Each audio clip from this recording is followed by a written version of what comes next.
So I couldn't believe my eyes when I seen this video today. I just couldn't. So I ran into this chick named Katie. Goodness. Send me Katie stuff. We go look her up now. But anyway, I couldn't believe my eyes when I was watching this video. I'm gonna have to play this video and then I had to give my thoughts on it so y'all can see why I was flabbergasted about this video. Let's play it.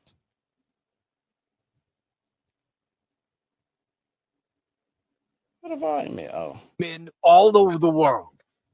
And I'm not going to tone police this man, but I do wonder what his black mother thinks about this shit. Other races of men all over the world are starting to see and be disgusted at how black men treat their women. I've seen videos of Asian men, of white men, of Hispanic men, even of Arab men, calling out black men for how they treat and publicly disparage their women. And for what? You think bashing your own woman makes you look good? It only makes you look like a fucking clown. And those are the people that are liking and egging you on and commenting and praising you for doing that shit. One, they're either black men themselves that hate themselves like you do, or they're First of fucking all, how do you even know the black male experience when it comes to dealing with his woman? Y'all just think of this. Think if I was a Jewish man making a video and telling Jewish men how to correct their woman. Do you know how quick I'd be off this damn internet? You think talking about black women to get you off the internet quick. But if I was to sit here and correct a Jewish man on how he need to deal with his woman and tell him that he's a self-hater, not ever been in a Jewish circle, Jewish relationships, Jewish environment, talking to Jewish women, seeing what the real problem is, I'm just going off what I see on social media. And you think just the men are just out here saying these things unwarranted. You just think just black men are just saying this because there's no validity in the things that they're saying. And now you want to come on here and be the Captain Save-A-Ho? I just told y'all, black women get the most abortion and the most baby mama. Reproductive rights is in the woman's hands because you have to be allowed access to her vagina. fucking racist. And they're sitting back enjoying seeing you destroy your own community. You all have become the laughingstock of the fucking planet. And then you have the nerve to go online and cry and whine and complain that black women don't respect you. You don't give them shit to respect. I'm going to say this. When y'all get y'all women taken by the government, then let's have a conversation. When the government come in and break y'all houses up with war, drugs, guns, welfare, when they had the Moynihan report that let people know, hey, when y'all do this, this is going to mess this community up. When they say you can have this Section 8 housing, but no man can stay here. But when white people was on Section 8 and welfare, it was okay for the white man and the white woman to stay together. But when black people do it, they got to get the man at the house. What are y'all talking about? When I just reviewed a video of a girl saying, I'm 19 years old, I'm struggling. And the advice from an older black woman was to have a baby because the government would give me a house, would give me some food, would give me all this government assistance. And I told her I'm struggling. Her answer to me was to have a baby. This is the women, the black women we have to deal with. What are you talking about, dude? Not only are you bashing your women online all the time, you're unaliving black women every 4 to 5 hours. Once again, you're talking crazy. First of all, the man is the stronger being. Secondly, if you do look up reports, when it comes to domestic violence in the black community, it's 50-50 who initiates it. Most of the time when a black couple is fighting, it's a mutual fight. It's not no nigga just beating down his woman. It's a mutual fight. Just like when they interviewed Tina Turner and they asked her about Ike beating her, she was like, "Nah, Ike didn't just beat me up. We was fighting. We was fighting. He didn't just whoop my ass." What are you talking about, dude? You're unaliving pregnant black women. They ain't even pregnant. They don't even count it as being pregnant no more. What are you talking about? It ain't even a baby until it's 3 years old. In our community, it's not a baby until it's 3 years old, and then it's still questionable. side is a thing because of y'all. Y'all created all these single black mothers and then have the fucking nerve to go online and bash the single mothers that you fucking created. Shut the fuck up. And like I said, if I was to go and correct an Arab man about his woman, and those type of men are way more misogynistic than black men. Like they literally behead their women if they cheat on them. They still stone their women. They women can't even come out without their hair uncovered, fully covered up. While I'm out here at homecoming, HBCU homecoming, seeing nipples and piercings on the nipples and coochie piercings and butt cheeks all out. What are you talking about? These are whores you're trying to say. For the most part, black women are whores. I know it's bad to say, but it's the truth. Even your respectable lawyers and doctors, these people, they get these prestigious accolades. They don't even know how to keep a family. They don't know how to keep their legs closed. And that's why you see so many of these women that even the married ones are still crying about being able to kill their kids. What are you talking about? Go on these fucking podcasts, these manosphere bullshit, and tell everyone not to date single mothers. Black women are not only the most patient women on the planet. Right. 64% of black men are childless. Just like I did the story the other day about the 3 men in Tennessee. They got 86 or 89 kids with 46 different women. All 3 of them be in and out of jail. 2 of them don't pay no child support, and the other one pay 27 cents. What are we talking? It's not a bunch of black men out here getting these women pregnant. They all like to sleep with the ain't shit niggas. They all like to fuck those dudes. It's not a big portion of black men out here just being, I want to be baby daddies. Especially, like I said, because you didn't see how this baby daddy, baby mama stuff go. It is not good. They are the most caring and the most forgiving and the most loving. And this is how you know he ain't never been with a black woman. This is how you know he ain't never been with a black woman. Because if I had a group of black men here from different demographics, and they had a black mother or dated black women, those words would not be any other words to describe a black woman. The first word that black women love to use to describe themselves is strong. Not forgiving, patient, loving, or caring. It's strong. I'm a strong black woman. The fuck? Because they have to be in order to deal with not only your dumbasses, but a lot of the hate they get from the rest of the world.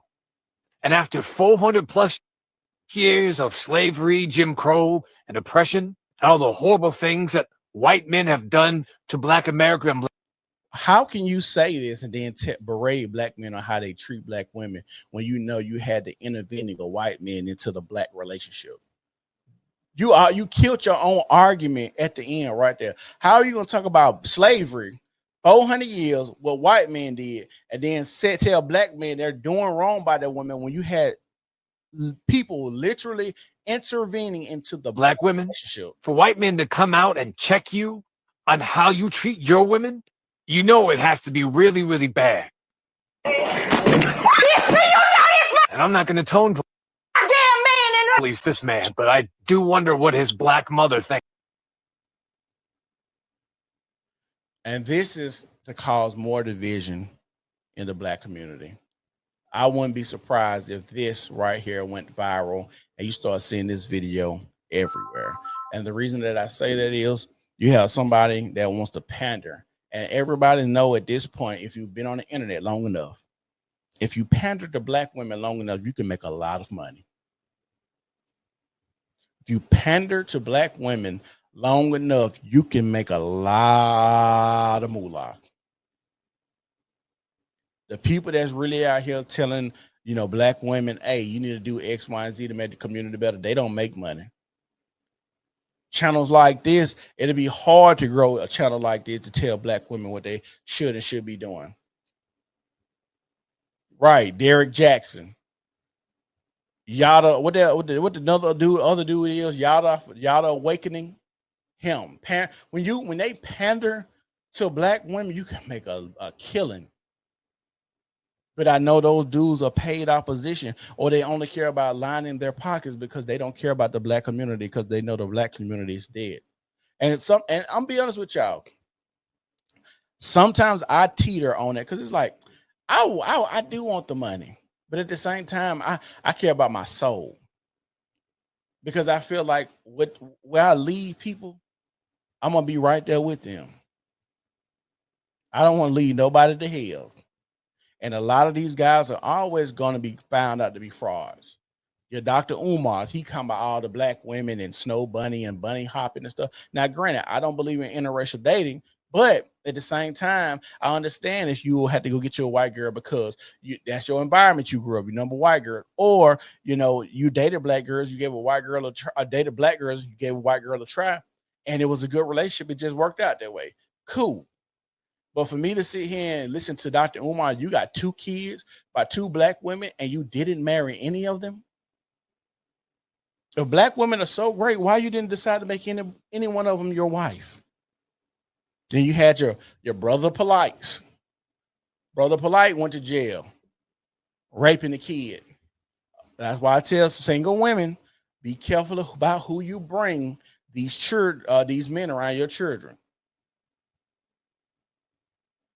I say these women talking about they be in the streets, they for the streets. Yeah, they be in the concrete jungle, all right, and they bring these predators back to their homes. That's all they doing. They be out. Yeah, you out here in the streets, and you go out here in the concrete jungle. That's what I call it, and bringing predators home to feast on your children. Because people get mad at me because I say, hey, when you have children, maybe you should wait until your child is 18 and then start dating again. And if you can't wait, how about the dude that you decide to date? He doesn't never stay at your house. He has his own place. And when you need to, you could just go over there. And that way they never have to be around each other, left alone. Because people gotta be real. There are a lot of men out here who prey on single mothers to get close to the children. We've seen it time and time again. I used to date a chick, high school, beautiful chick. Beautiful. When I say beautiful, slim track body, big titties, nice, by my complexion, a little darker, beautiful, long hair down the back. Like you know how if you black, if a chick got real long hair, middle of her back long, slim, nice titties. She had these pretty sexy lips. And I'm telling you, she's beautiful chick. One day I was liking her and whatnot. We on the bus. I'm feeling on her and stuff, and I'm feeling on her. Hit her with the 2 in the pink, 1 in the stink. Then we get off the bus and I'm walking her to her apartment because we stayed in the same apartment complex. And I kiss her. And then she just said, oh my God. And then she runs off. And I'm like, what the fuck? Like, I just got done feeling on you and all this. And as soon as I kiss you, you run off and had this knee-jerk reaction. The next day, we on the bus. I said, what happened? Did I do something wrong? I said, did my breath stink? Like, what's going on? Like, I'm trying to figure out what's going on, where I messed up it. And then she was like, well, I want to tell you something, but it's just a lot. And it just made me uncomfortable the way you kissed me. And I was like, what, you never tongue kissed nobody before? She was like, no, I have, but not nobody like my age. I'm like, my age? So I'm like, we 14, 15 at the time. What do you mean? She's like, yeah, I never tongue to kiss nobody my age. So that go on. That's when we go to school. Coming back from school, on the bus ride back home, she tells me, well, my mama boyfriend be doing stuff to me. I was like, what? She's like, yeah, my mama boyfriend be doing stuff to me. And I'm like, you didn't tell your mama? She was like, no, I told her, but she don't do nothing about it. And I was like, well, why she don't do nothing about it? She's like, I don't know. And then one day, I guess it had got real bad. So it was like thundering. It was like really like some movie shit. It was thundering and raining. And me, my brother, my mom and dad was all in the house. We just hear this loud knocking at the door. And it's her. and she comes in, she crying and stuff. And I might have told this story plenty of times in here, but my mama pull us in the room and she was like, "Hey, that girl been touched. I could tell." And she just sitting all in the room. I ain't saying nothing. Don't want to talk. Then we heard another loud knock. It's her brothers and sisters coming to look for her. They was like, such and such down here. I was like, yeah, she down here. And they sit in there to about 12 o'clock that night. This is a school night. To 12 o'clock that night. And then the brother was like, hey, we got to go back home. And my mom and my dad was like, so ain't nobody came to look for y'all? It's a school night. It's 12 o'clock. So fast forward. I'm 21 now. 21, 22. Maybe not that old. But anyways, I seen this chick again at the high school. Still looking good, still fine, whatever. But I'm working at this job and I asked her, I was like, what's up? You know, and I kind of was hesitant because I know all the stuff she had been through, but I still was attracted to her. Maybe she got some counseling, maybe she worked through whatever she worked through. And she's like, yeah, you know, me and my baby daddy broke up. So I'm like, your baby daddy broke up, so you got a kid? She's like, yeah. I was like, okay, something. I ain't gonna lie to y'all. I'll be in the man. I was like, she's still looking good, body still tight. I'm like, oh, I'm gonna hit this. That's like all this in my mind. So she was like, yeah, you should hang out. And so like one day she called me randomly. It was like middle of the day, and it's like I don't know. It was like she called me because normally I'd be at work. And so she called me, and she was like, you want to come over and chill? And I was like, yeah, I'll come over and chill. So went over her house. Me and her just chilling, kicking it, whatnot, and her baby. She says, oh, she don't say no. We just start talking, and so she like we like kissing and stuff, making out and whatnot.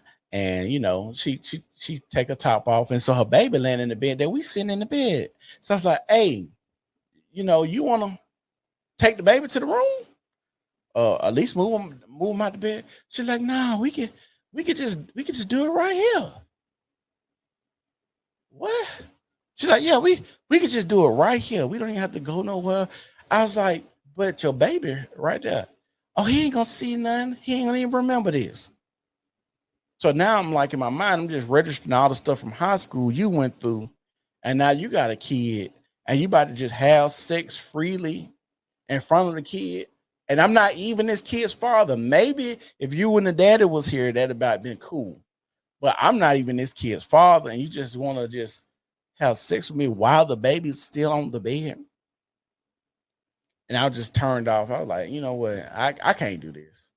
I can't do this. Like my moral compass kicked in. Because if I was no good, nigga, I'd just be like, yeah, or I'll just pull it in another room. But it's just like I can't stick my penis in somebody like this. And I just be thinking about like the spiritual aspect of it. Like you might impart some shit on me. And then, you know, I was big in church and we was talking about soul ties and all of this stuff. I'm like, nah, I can't do it. And this person is still to this day, still slim, like she genetically a slim girl, big titties, and you know, she grown, so we 35. She you know, doing herself up real good, hair still long, she still look good.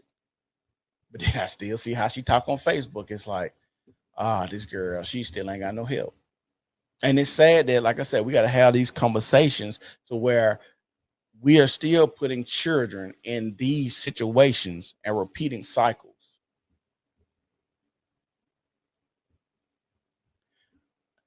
People got to understand. I don't know how we allow black men, we allow other races of men to think that they can speak up for our women. But the dude in this video, I would love to challenge him. If he think he could do better with our women, he should take them on. How about we trade? Let's trade bitches for a couple years. We'll get the white ones and you get the black ones, and we'll see who fare better. And the reason I say that is because you don't know, like I said, you haven't had a person come in and break up your family and your household and wonder why so many people are sick. Like a lot of our women, the black women, are sick and they don't even know it.